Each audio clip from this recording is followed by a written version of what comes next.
Hey y'all, it's me, your favorite friend and host, Kiana, and you are listening to Chats with Friends, the show where we talk about all things life, love, relationships, healing, all of the things. And thank you so much for stopping by. How the heck have you been? How have I been, you ask? Y'all, we have so much to talk about. So grab your drink of choice and a snack so we can chat.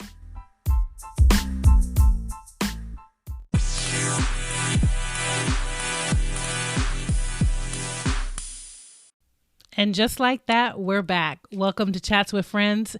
Your host and favorite friend, Kiana J, in the building. And we are back with part 2 of our chat with one of our favorite friends, Michelle Brown. She's going to talk to us a little bit more about being hoodwinked and bamboozled, the lessons she learned from the bullshit that she endured, and her continued journey of loving herself. So sit back, grab a snack, your drink of choice, and let's pick up where we left off with Michelle. Y'all can't see my eyes, but they got real big about the bullshit that you had to endure. That bullshit that you had to endure. And you know what? That bullshit was also part of the lesson, you know, a part of that free will, part of that choice that we say we make. And, you know, when we make a choice, sometimes we don't know if it's going to turn out good or bad. We just know that we're making a choice. And even in making the choice is where you step into faith. And even in making the choice is when you step into surrender, because you don't know what it's going to look like. You don't know what the outcome is going to be. You can project it. You can kind of say, well, I have this outline A, B, and C, and D that I'm going to do, and I'm going to map it out to the best of your ability. But there's always going to be something that is going to maybe make you take a detour, or maybe it doesn't go exactly the way you thought it was going to go in your mind. And I've become better at planning and become better at being okay when the plans don't work out. Right. Because before I wouldn't plan. I would just fly by the seat of my pants because I was too scared to fail, too scared to what if it doesn't work out? So y'all, I figured if I just fly by the seat of my pants and it happens and it just happens, that was reckless. Right. And then there was no clear direction, and there was no clear lesson on what I should be learning and doing, and being okay with failure, and being okay with things not turning out the way you thought they should.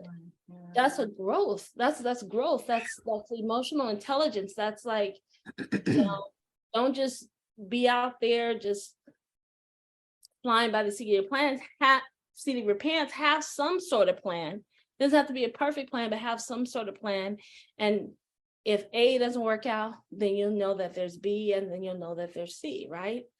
And I will say that when I came back to Chicago, I said, if I don't get this place, I am going to apply. I had applied for other places in Fort Worth. If I don't get this place, if this doesn't align, then I just knew it wasn't meant for me to be there.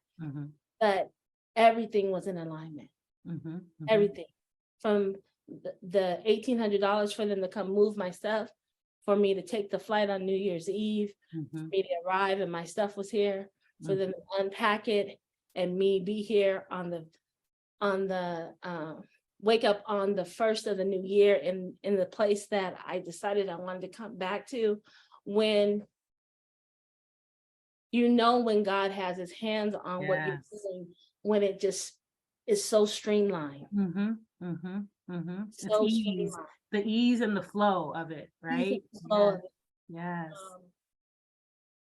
And I will also say that sometimes I've also experienced ease and flow with a couple bumps too. Because God still had his hands on that as well. Yeah, absolutely. And I was still going to get to where I needed to be. It was a little bumpy, but there was still some ease and flow in me going down that path. So I don't want anyone to walk away thinking that it needs to be, has to line up so perfectly. Because sometimes when God has his hand on something that you're doing, you're making choices and you're going along, there are a few bumps in the road. And so you recognize those and maybe you make some adjustments, but you'll know it, you'll feel it in your intuition. And it'll just, you know what that makes me think of, Michelle, when I think of that, that what I saw in my mind when you were saying that is ease and flow doesn't mean there's not bumps, right? So the image that came into my mind was a river, was water. And I'm in my mind, I'm picturing this rocky river, and the water is still flowing over the rocks. The rocks are there, the bumps are there, but the water just flows on it, around it, under it, right? So not to say that it's that, that there aren't going to be bumps. They're going to be there, but the way that the water just flows around it and flows under it. And the book says, flow like the river. And if you think of a river, it's not straight and narrow. No, not at all. No. Straight and narrow. It's like there's some bumps, there might even be a waterfall, like it's not exactly. Wait a minute, this water is whoa, you gotta hold on sometimes. I think that goes along with faith and knowing that there is a source within you that you need to continue to love, that you have to hold on strong to your faith and believe and know that you will be all right, no matter what goes on in the world or what is going on with you. That knowing. That is so beautiful. And what I'm thinking, see, this is why you gotta get you know that TikTok meme that was like, you have to get you on these chicken sandwiches or whatever, right? Y'all need to get some friends like Michelle Brown, right? Like we have these kinds of conversations all the time. And I feel like I always leave our conversations feeling like I learned something, like I'm a better person. I always feel a little fire under my ass because I felt some like about 5 or 6 minutes ago. You said something, I was like, God damn it. Talking about me. Oh, you were talking about not having no plan and being a little fly by the seat of your pants. I was like, shit, if that ain't me, right? But get you some friends like Michelle Brown. But I was thinking, when you were saying that, I was thinking, the amount of, you talked in the beginning about the love of yourself, loving yourself. And you also mentioned trust. And I would venture to say that in this travel, in this river that you have navigated, there had to be a certain level of trust. You had to have a certain level of love and trust of yourself, not reinforced by God, but that you had to know that knowing on the inside that I'm going to be taken care of. I'm smart enough. I'm capable enough. I trust my decision making. I trust that even if I decide with door number A, that I got door B, C, and D also. So I'm assuming I'm right there as you're nodding and people can't see that. Yes, you are absolutely right. But the important part of this is it is okay, and you can give yourself permission to not be okay. There have been many nights of tears and sorrows and self-defeat and, oh my God, did I do this right? Did I do that right? But I just have to take you back to that knowing within that, yes, I love me no matter what. No matter if I'm sad, no matter if I'm hurt, no matter if I'm going through a hard time, I'm loving and trusting that I am going to get through this, because this situation is only temporary. Tomorrow brings a new day, right? Always, right? Always. And you don't even have to wait till tomorrow to have a new day. You can have a new second in the next second, right? Because time is always, right? So as you are going through this life, be comfortable with the emotions that you're having, and know that sometimes you don't know how you're going to get there. And sometimes you challenge yourself, did I make the right decision? And sometimes you feel defeated. And sometimes you do feel sad. Right. But it's just whether or not you want to hold yourself in that space. And I've learned not to hold myself in that space. Mm-hmm. Give myself time and space to have that, but not hold myself. And I think at some points in my life, I was holding myself in that space and not being able to give myself enough push to move forward. You know, I was putting myself back in my sorrow and my defeat and my sadness. But you know, I learned probably when I was like 44, 45, I learned, go to the movies by yourself, go hang out with yourself, go do some self-care, volunteer here, go do this. And I just started doing that. And now it's part of who I am. Yeah. Right. I don't have to make up a reason why I should go. I just go. If I want to go, I go. If I don't want to go, I don't go. You know, and I get out in the world and I show up as my happy, loving self, and I make it work. Speaking of, so that's a great segue into this to something else I wanted to chat with you about, which was about, so we're both in Wakanda. I remember when we first got here, we were like, Wakanda, right? Wakanda for fucking ever. And being from Seattle, where there is only like 3 blocks of Wakanda, being here where there are absolutely beautiful Black humans every time you turn your neck, to the left, to the right. There are beautiful Black humans everywhere you look. I remember I was like, I can't believe this is my life. Yes. Thank you, baby Jesus in the manger. Like, the beautiful Black people in the city, I still am like, God damn. I'm like, it's so lucky. However,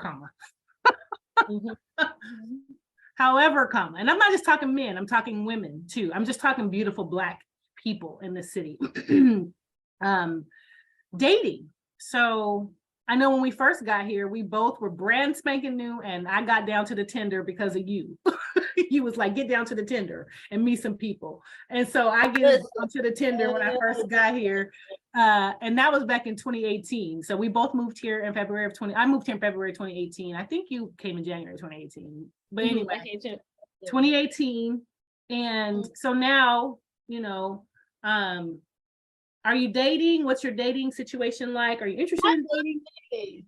I am interested in dating, but I'm not dating. I was thinking about what avenues do I want to date. And I think what I want to start out doing is just going to more events. Okay. And I think that's going to be my way of like maybe getting out there and trying to date a little bit. Because when I first got here, you know, it was a box of chocolate. And I was like, let me taste this. Let me taste it all. This looks really good. I like that. Ooh, yeah. This one's got a lot of nuts. Ooh, yeah, that's good. Oh, like, yeah, I was like, whoa, there's a lot of chocolate. Ooh, there's dark chocolate, there's milk chocolate. Ooh, there's triple chocolate. Ooh, like, wow. So, right. You know, that was fun. You're looking up and reminiscing on those times. I can see. That was fun. You know, swipey, no swipey. You know, all right. It was great. You know, I remember I used to. I have my Tinder and I'd be like, breakfast, lunch, or dinner. Breakfast, lunch. I wanted to be like you when I grew up. I was like, I need to be like Michelle. Michelle is out here. Breakfast date or lunch date? Having a good old time. And was just like, okay. And see, that's another thing. I was really just trusting. You know? Not to a fault, but I definitely could say that it's important to be cautious. Right? but I definitely lived in a space where I felt protected too. Like you can't just get up here. And you can't just follow me around. And right. You know, I definitely had boundaries, right away. But then there was a moment when I met someone and I was bamboozled. Hoodwinked and bamboozled. That's right. We've all been there, child. Listen, man, we have all been there. Yeah. So getting out there and doing things. I mean, there's so much to do on any given occasion, on any given day. I mean, we are consistently back and forth in each other's DMs about this thing, that thing, this thing, and that thing. Oh my God, there's so much going on. There's no shortage of things, and we about to be outside because this is about to start warming up, and so just get ready, Chicago. Did you even know that Robert Glasper was here last month? I did, but when I went to go get the tickets, they were sold out. So I waited. He was at City Winery. Where I went last night. I went to see Eric Benet last night. Oh, you went to go see Eric Benet last night. See, my who was it? My Uber driver, my Lyft driver was telling me that Robert Glasper was here last month. Yep. I was like, I surely that. Yeah, I waited too late. City Winery has become my little watering hole. It's like my cheers. I'm always at City Winery, and I love the fact that I can pull up to City Winery and see Eric Benet, but I think the tickets were like $75 or something like that. Yes. I've seen Selena Johnson. I've seen who's the other girl that can sing her face off? Just recently that Kiki Wyatt. I mean, I've seen so many people there, like on a Thursday night or a Wednesday night. And when you're in those small, intimate venues like that, you know when somebody can sing because they don't have all the production and they don't have all the stuff. They are just standing there flat-footed with the mic, and they got a drummer and a bass and a whatever. But that I was like, Eric Benet's ass can sing. Like, you can really tell that these artists have vocals. They can actually really sing. It's not like some studio sound. Like, it was amazing. He gave an amazing show. It was fucking amazing. I was just like, I love this place. I love this place. And it's super intimate. It's dark. It's everybody's booed up, and I just be there by myself. Oh, no, that's right. That reminds me of when I used to go to Jazz Alley all the time. Oh man, Jazz Alley used to always roll up in there, and I would take Bailey because they used to have the adolescent show that was the first show of the evening. Yes, where you can bring kids. Yeah, you can bring the kids as long as they're under 12. So we went there and saw Lettucey. Oh yeah. We saw Lettucey, and I was like, I take my child and let's go do some stuff. You need to go see what a real instrument looks like. Man, Lettucey, I remember seeing her at Jazz Alley. She gave an amazing show. She's off the chain. Yes, she took us to church. We was shouting and some more. Yeah, so there's so much to do. There's no shortage of things to do that are so different. It's not going to the club or going to eat all the time, right? There's plenty of that as well, but like there is. We are long in the tooth. We ain't got time. I'm not waiting in nobody's line outside in the cold. I'm not doing any of that. I'm not. And so like we have these. There's such an array and variety of different things. We can pull up to the Silver Room on any given day, and they might be doing some spoken word down to the Silver Room just on a random, right? The grown folk stories. I mean, people are speaking from their heart just on the fly and not rehearsed. And that is so dope to me. That is so talented. It's so talented. I mean, the talent here is, yes. It's just, and these are just regular folks that you down in the Mariano's line with. They're not, these are some talented ass folks that we standing in the self-checkout with. That's right. Exactly. It's dope. They're going to be down at the promenade singing their heart out. It is dope. It is so dope. And I love that. I love that for us. And so we got to get our tickets to the Hyde Park Fest that's coming up. Yes, I heard about that. I saw that on the news this morning. And so I was like, yes, we need to do that. Absolutely. That's going to be bananas. I went last year. It was bananas. So, and it's a whole nother level from when we first got here, and it's not in Hyde Park anymore down on 53rd. It's a whole nother situation. So, girl, so we're going to be outside. And so back to dating just really quickly. So you say you're open to dating. You're going to be doing it a little differently by just getting out and just getting in spaces and places to meet and greet in those kinds of ways versus swiping. Yes. Okay. Absolutely. Got it. Yeah. Got it. Being open, right? And so I think that's the important part, is just being open to coming at you in ways that we might not expect it to come at us, right? I love that for you. The question I wanted to ask you for you about dating is, what's hard about dating you? What's hard about dating me? I'm a little awkward. What does that mean? I'm that awkward Black girl. Like I'm just not like Lisa Ray. Yeah, I'm a little Lisa Ray, a little like, no, I don't really want to do that. I don't really get that, like I'm a little awkward, a little nerdy, like, okay. I think back in the day, if people used to say, "Oh, you look corny," I don't know if I'm corny, but I might not like to do all the things that you like, right? So, the other hard part of dating me is, while I love to label myself as a great communicator, in a relationship, I can be a bit more stubborn and a bit more standoffish when I'm not happy. And I sometimes need to have my time, sometimes I do need to just walk away and come back and revisit it. But I think that's probably the hardest part. I'm a great communicator, I think, with friends and families, but in relationships, I'm a little challenged. Okay, that's good. And what is amazing about dating you? I'm fun and I'm outgoing and I'm creative. I like to explore. So I need you to have a passport so please.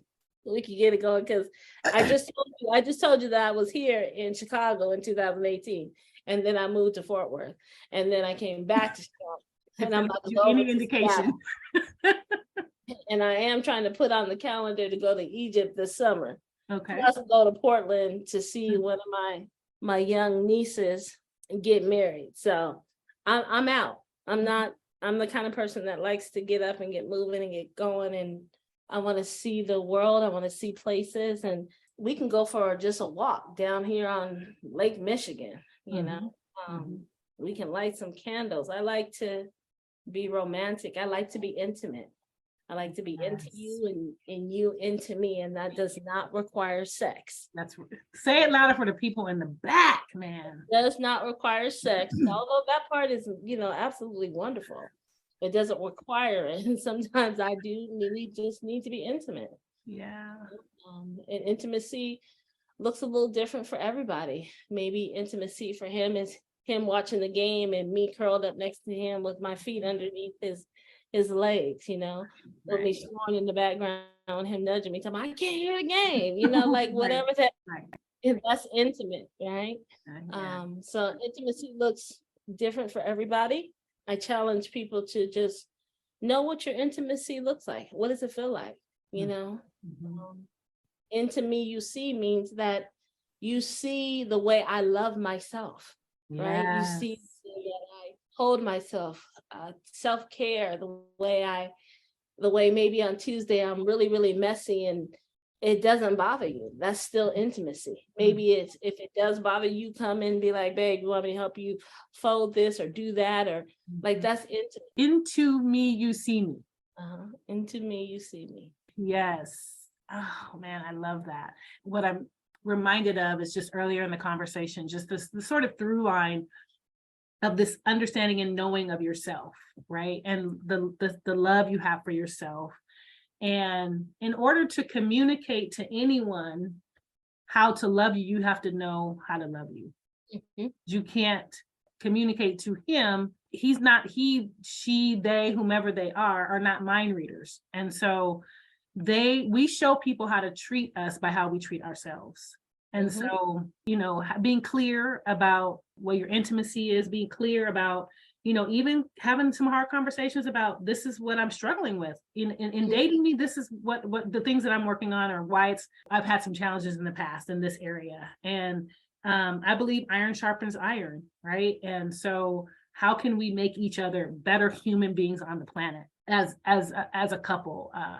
But knowing that about yourself and knowing what's amazing about me, and being in a relationship with me means we're going to go on some adventures, and we're going to have some fun, and we're going to take some risks, and we're going to go kayaking and bungee jumping and zip lining, and we're going to be in Egypt one day, and then we might be in Portland the next month. And I mean, that's what dating me is about. But if you don't know enough about you and aren't connected enough with you to be able to communicate that, we wonder why. And then we expect these people to just know.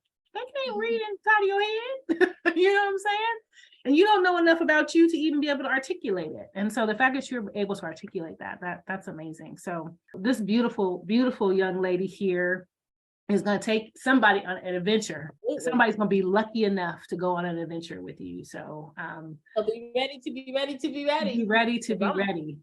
Which brings me to my next question into surrendering. And I think sort of thinking about some of the relationships that you've been in that got you to where you were.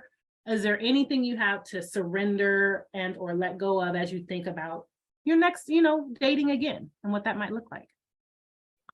Let's see. I think the first part of that would be when the relationship itself dissolved, the surrendered moment happened then. Mm-hmm. And what took place was me absolving myself of feeling unworthy because that person wasn't capable of loving me. But I still love them. So I surrendered to the fact that I still love them, even if they weren't able to love me. And I loved them and I walked away. Yes. Right. So that was the surrendering moment.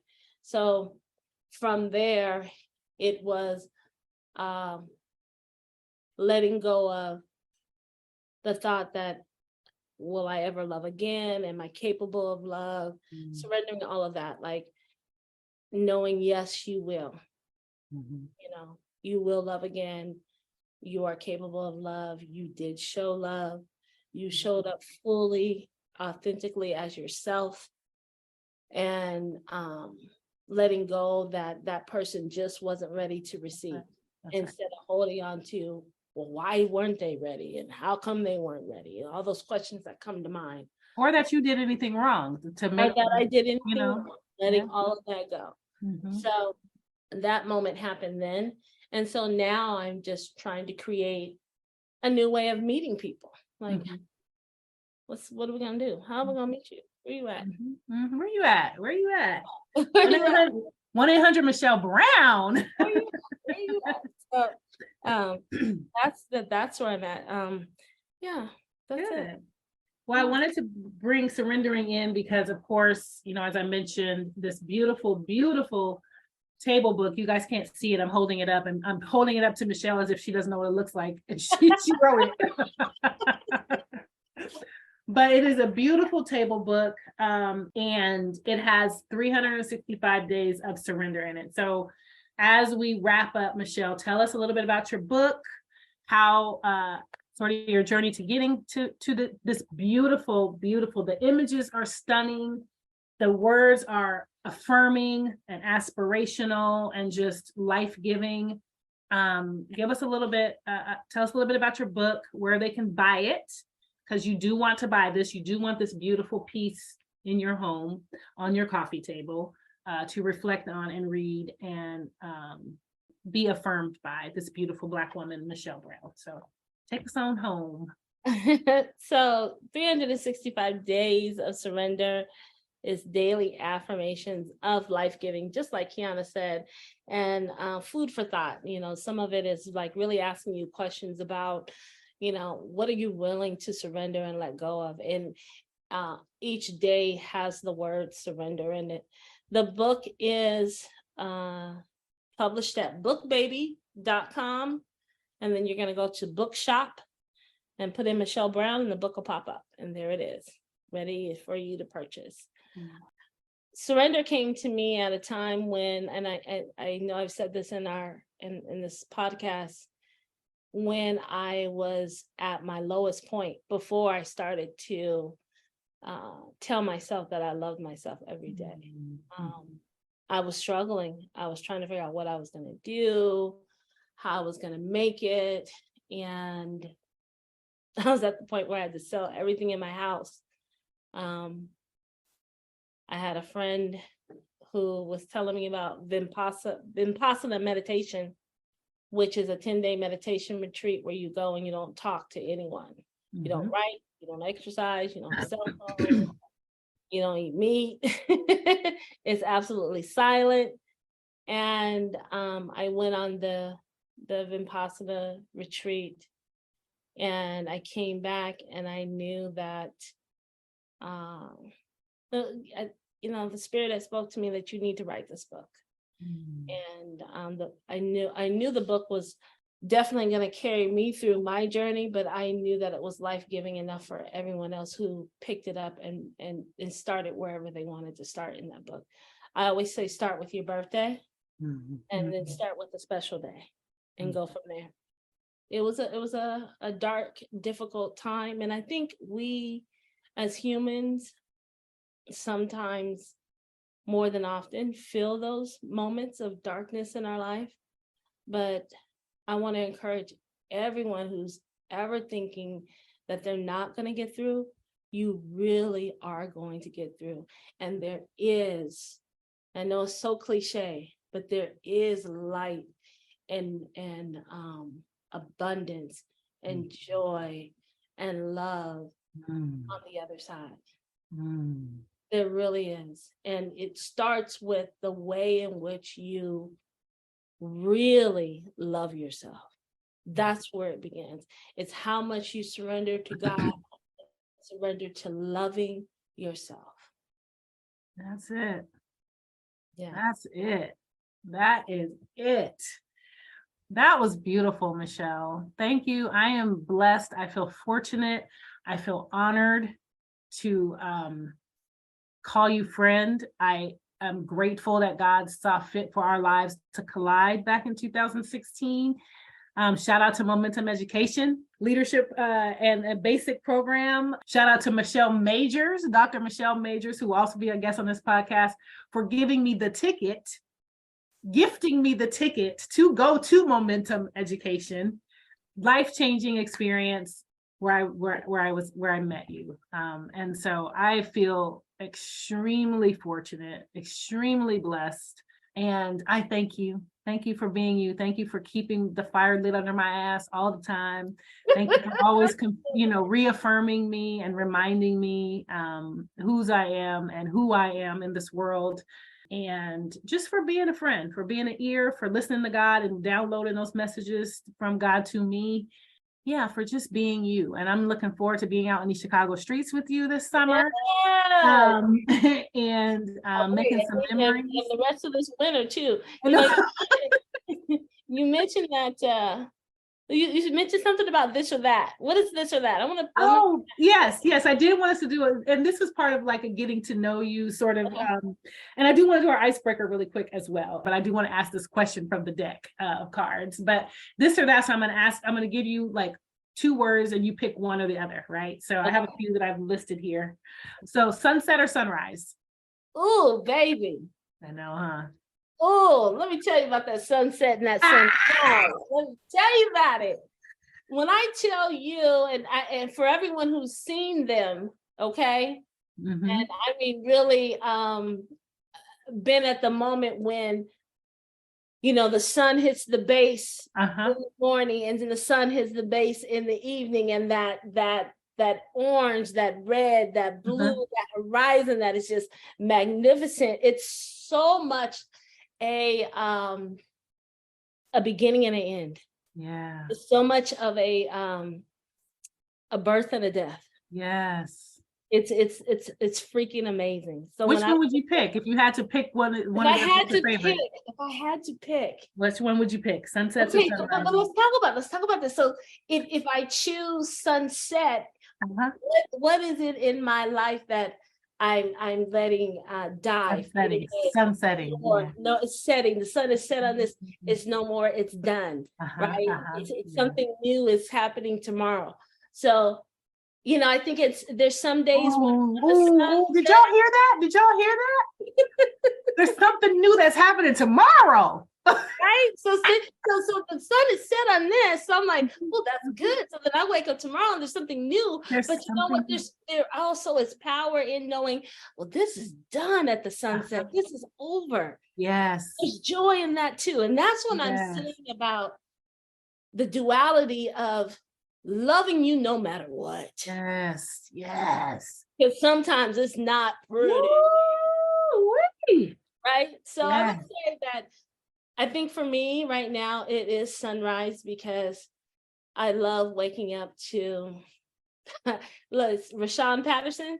He has that morning song. Have you heard it? I'm sure. I'm a fan. I'm a stan. He has a song and it talks about, I love waking up to you. I love how you hold me in the morning. God, you are the thing that I want to wake up to every day. Yes. Every time the sun comes up in the morning, that's what I get. Okay. Yes. So I think it is sunrise. Sunrise. Okay. So bald or dreadlocks? I do like dreadlocks. Okay. But I do like bald people too. There was that box of chocolate. This game, you got to pick one or the other, Michelle. What you mean I can't have both? I can't. Both. Beach or cabin in the woods? Beach. Okay. Netflix or Hulu? Hulu. Used to be Netflix, and now it's Hulu. Hulu. Why Hulu? Why Hulu over Netflix right now? Hulu has more Black stories. Yes, they do. I'm here for all the Black stories down to the Hulu. Yes. I said awkward Black girl. I'm Issa Rae. I'm rooting for everybody Black. I'm like, come on, Hulu with the Black stories. Yes. I'm rooting for everybody Black. Yes. Absolutely. Beyoncé or Rhianna? Neither. You don't care? Come on, Michelle. For those of you who can't see, her eyes are rolling, and Michelle's eyes are like the size of 50-cent pieces. And they're rolling all around her head. Beyonce or Rhianna, Michelle? I'm old school. Okay, neither one. Yeah, Beyonce. Are you feeling the Renaissance album? I am. Okay, all right. But I feel Beyonce's older music more than. Yes, I do too. Yeah. I like ballads. I like how she does, some of the renditions when she's done them with Luther Vandross, when she's done them with the Isley Brothers. I like that. Because I'm still a true rhythm and blues jazz person. Yes, that was the other one, was jazz or R&B. Jazz, yes. We got to find us a smoky little jazz joint where we can just sit down and listen to some jazz and have a cognac. I don't even drink cognac, but that's what you're supposed to drink when you're in the smoky jazz house. Is right. Right. And have a cigar that's how you're supposed to do that. That's how you're supposed to do that. We need to find one of those places. And then the last one is morning sex or evening sex.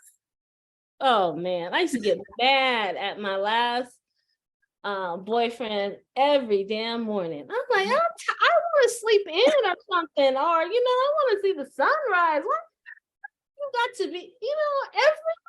And now I'd be like, God, that would be nice in the morning. Same. I mean, my ex was the same way, man. If I even pretend, if there was even any movement in my body that I was starting to wake up,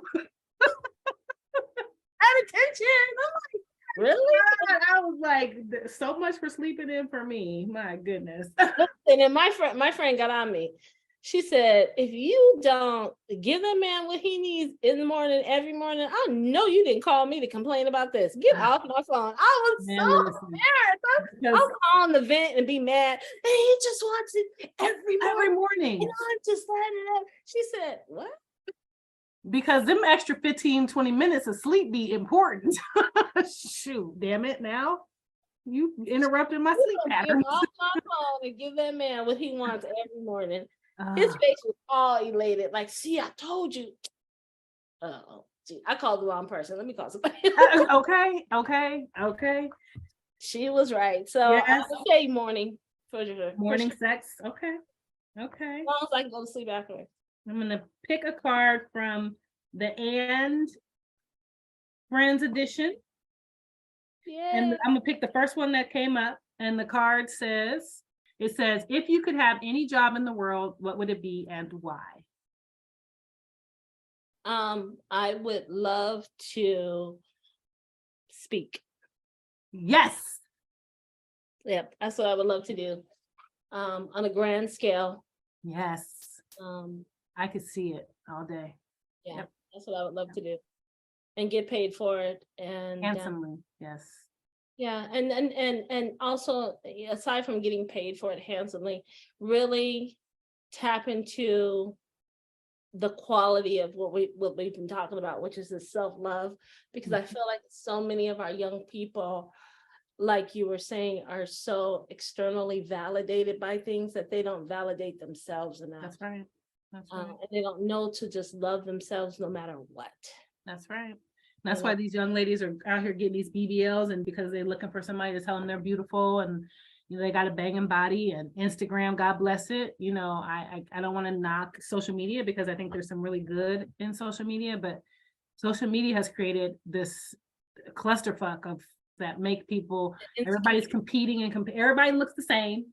Everybody got the same body, everybody got the same face, everybody wear the same makeup. It's like this carbon copy, and all to seek this validation from everyone. And so I think you're spot on. Is driving home this message of self-love no matter what. Mm-hmm. And for our men too, like, yes, need more of a yes. They need more of a loving hand, but also they need to be willing to be vulnerable.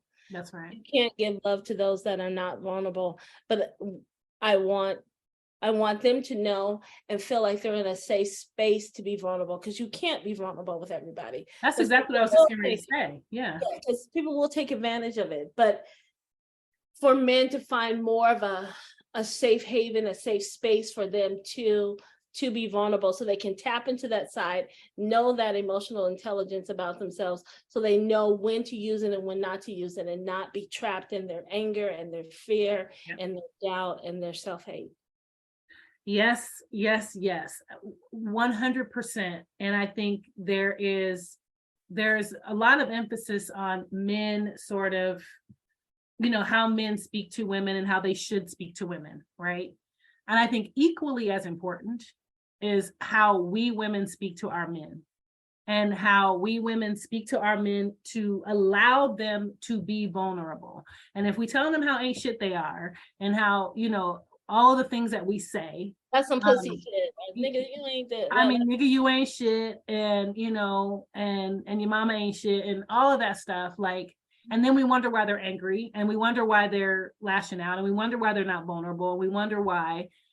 And so they're getting it at home, they're getting it at work. They walk outside, and they got targets on their back because they're beautiful Black men anyway, just on Wednesday.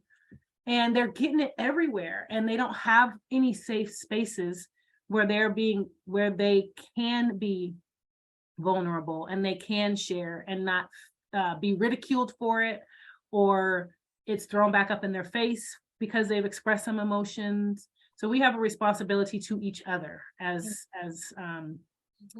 brothers and sisters. I mean, it don't even have to be inside of relationships, right? It don't have to be inside of romantic relationships. It could be, I try to, when I'm walking down the street, half of these little niggas out here, I'm, with these hoodies on, I'd be like, God, I don't know, right? I'm clutching my pearls because I don't know if they're gonna go hit me over the head or what. but I try to look them in the eye and say, good afternoon, how you doing, young man? Right? Like, I don't know when's the last time somebody spoke to them or spoke nice to them, or, you know what I'm saying? And then we talking all this smack about how they out here wreaking havoc. Well, nobody's speaking life into them. Everybody's telling them what a waste they are and how they ain't gonna be shit, and they just like their daddy. To have somebody that doesn't know me, acknowledge my presence on the planet, and say hi to me and call me young man and smile at me. I don't know how long that or what that impact is, right? And so not just these young little nigglets out here that's wreaking havoc, but our men too, our 40 plus, 50 plus, 60 plus men need to hear that as well. You are beautiful, Black man. You are special. You are special. You are wanted. You are needed. You are needed. Yes, I want to protect you just as equally as I want to protect the women. Why? Because if there's no you, there's no me. And you have to remember that if there's no me, there's no you. That's right. Yeah, we need each other. We need each other. Definitely. That's beautiful. I love that. So I love that. I certainly can see you that if your job and if your goal or your desire, any job that you could have is to speak, how might I support you doing that? One, being on your podcast is one, and just I think I would like to start out on the mental health days that people celebrate at work, right? Tapping into what does it look like when, people are struggling at work, or they're struggling with their mental health and struggling with what it is to really have self-awareness and self-love and self-care, and try to help people navigate through, like, the brain is there to protect you, right? So anytime that you feel sad or you feel hurt, it's trying to protect you from those feelings. And oftentimes what comes up is defeat or sadness or sorrow, but that may not be what you're really feeling. You're trying to find an escape route to get out of that space. And so again, we talk about words having energy. So it's important, not just affirmations and not just not only a mantra, because mantras are good too, but to really find your joy within your voice, within you. And that takes practice. It does. And you just got to be open to practice it every day. It's consistency, it's dedication. You got to be dedicated to you, no matter how it looks. I mean, I was eating some potato chips the other day. Knew I shouldn't be eating them, but I didn't condemn myself for eating them. I was like, yeah, eating these chips today. Tomorrow I won't be eating no chips, and keep going forward. Yes, we don't have time to go on and on and on, but I struggle with this whole idea of bad food. You shouldn't eat this, you shouldn't eat that. You know what I'm saying? Like, I think there is some self-control and there's some moderation, but like labeling foods and saying what we shouldn't eat. Why can't I have some potato chips, right? Like, I think eating a whole bag at one sitting is probably not the best choice for me. However, right? Like this, everybody labeling things as bad and good, and I want to enjoy life. I'm 51 goddamn years old. I don't want to be like all up in my head about I can't eat no goddamn potato chips. I want some potato chips. I'm going to eat them, right? I'm not eating them right now because I'm on this health journey, and I'm kind of like speaking out of both sides of my neck right now because I'm not eating that and I'm being really rigid. But I have a goal and a vision in mind for how I want to feel in my body and look at my body. And so I am committed to this process in this moment, knowing that, like you said earlier, it is temporary. And so there will be a moment and a time when I feel like I have more control over my body and how it's responding and that sort of thing, that I can eat potato chips and not trip. But right now I can't. So I mean, sugar-free Jell-O and drinking water. So there's that. But do you, boo, eat the potato chips and and don't condemn yourself. So if you listen, just a choice, like, hey, I had some chips. Lord, I shouldn't be eating these chips, but because what's gonna happen is the sun is gonna set and that's gonna end, and then chips is done, and I get to wake up in the morning and do something different again. Something different and new. How about that? Guess what? I woke up on the wake up list. Hallelujah. Man, listen, I woke up on the wake up list. There's some folks that didn't wake up on the wake up list. Shout out to, RIP. And there's a lot of pain. There's a lot of hurt. There's a lot of loss that people are experiencing in this city, in our city, our home city, Seattle, that people thought they were going to wake up today and didn't. And so we want to just send lots of love, lots of hugs, lots of all of that to those folks who are grieving, who have experienced loss. Yes. And even though we're not there physically, we're there in spirit with all of our community in Seattle. Yes, we are. We love you. We see you. Yeah, so I love you so much, Michelle Brown. I love you too, Kiana. I love you so much. And I'm so very happy to see you smiling, to see you in this place in your life. 5 years ago, the journey of, leaving Seattle and where you are now is just, it's been amazing to watch you transform and to see you be this author, step into your power, see that beautiful smile, see them big old eyes glowing and shining, and just doing you and loving you, girl, loving you, and loving you some more. I am taking notes. So yes, thank you. Absolutely. Thank you so much. My love. Absolutely. All right. I'll see you later, boo. Yes, I will see you soon. All right. Bye. Bye. Bye.